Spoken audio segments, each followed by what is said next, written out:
बिस्मिल्लाहिर्रहमानिर्रहीम। आज हम बनाएंगे जूस।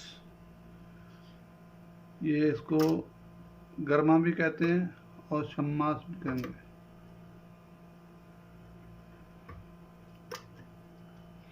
इसका जूस बहुत ज़बरदस्त बनता है।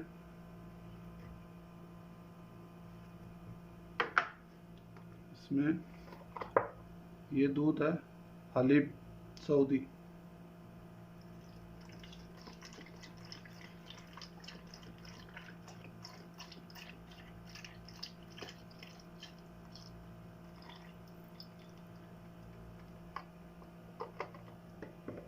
इसमें 2 चम्मच 3 चम्मच चीनी डालें।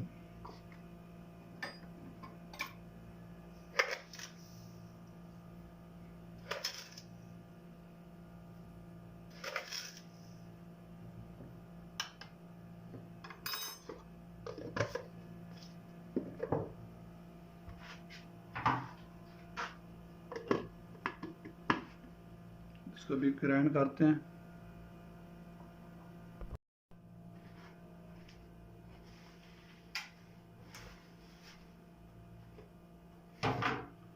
हाँ जी, बिस्मिल्लाहिर्रहमानिर्रहीम। जूस हमारा हो गया तैयार।